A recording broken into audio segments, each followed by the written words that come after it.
Бағдатқа сапар. Имам Ғазали өмірінен алынған ғибратты әңгімелер. Уақытын түгелдей ғылым үйрену мен білім үйретуге жұмсаған Имам Ғазали 28 жасында аса білікті ғалымдардың біріне айналды. Оның ғылыми атағы Тус, Журжан, Нишапурдан асып, өзге де аймақтарға дүркіреп жетіп жатты. Тіпті жас ғалымдар арасында Имам Ғазали бұл мәселе жөнінде былай дегендеп сөз бастау жаңа үрдіске айналған еді. Ұстазы Жуайни дүниеден қайтқан соң медресенің барша маңызды істері Ғазалидің мойнына жүктелген.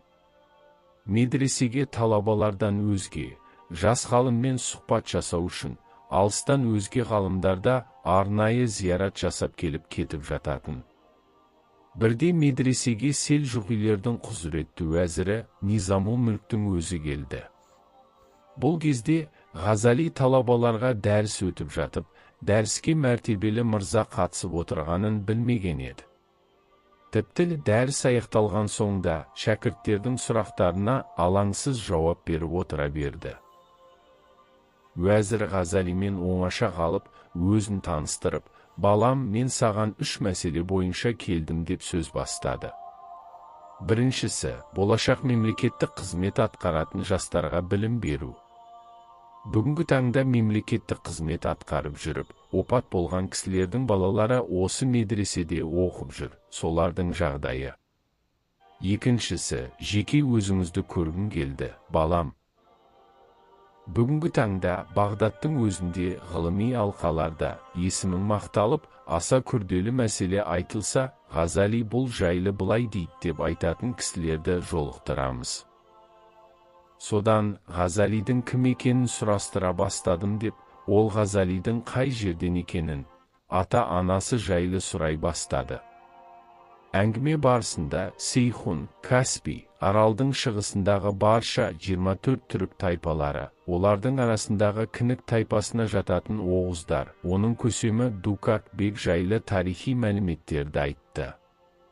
Одан кейін билік жүргізген Селжұқ бей кезінде исламның мемлекеттік дінге айналуы, Арслан Ябғу, Ер Тұғырыл, Шағри кезіндегі мемлекеттің ұлғаю мен жетістіктері туралы тоқталып өтті.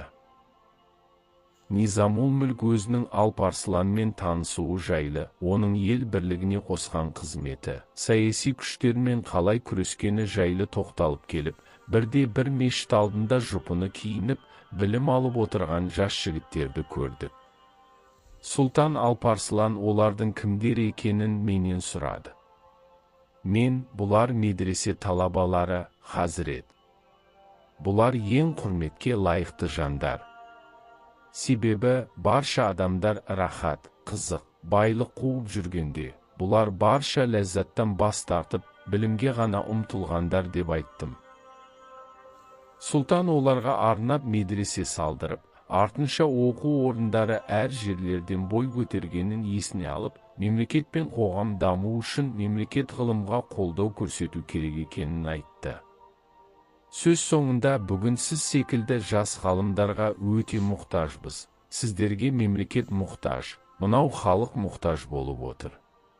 Бүгін дін атын жамылған, айлакер топтар көп, әхли сүннет сенімін жою үшін түрлі әрекеттер жасап жатыр. Идеологиялық күресте сіз секілді күшті, мағрифат иелерінің атқарып жатқан шаруаларыңыз баға жетпес іс саналады деп сөзін аяқтады.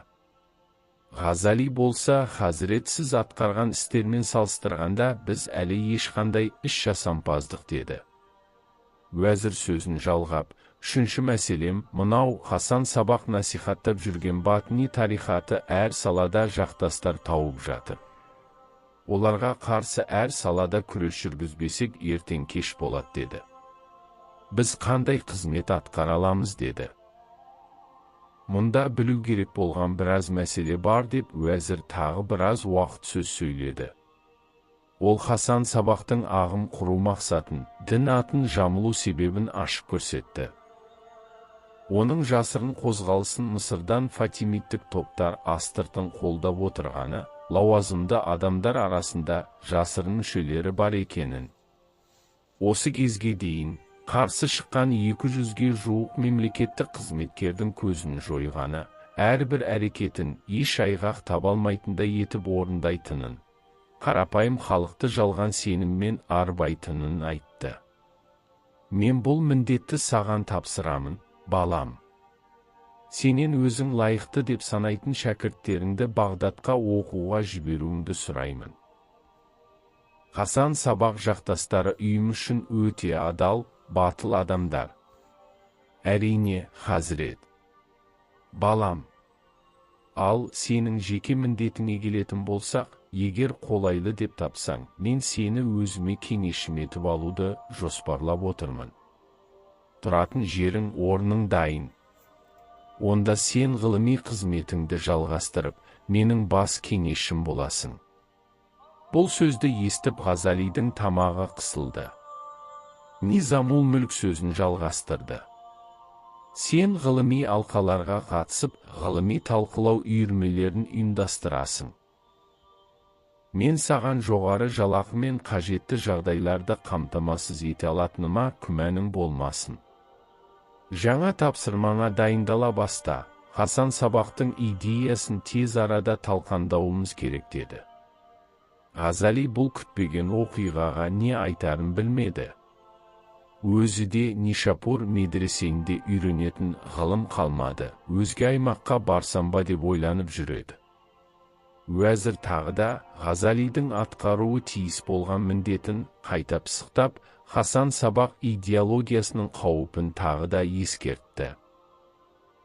Көп ұзамай Ғазали шәкірттерімен қоштасып Бағдад қаласына қарай жолға шықты.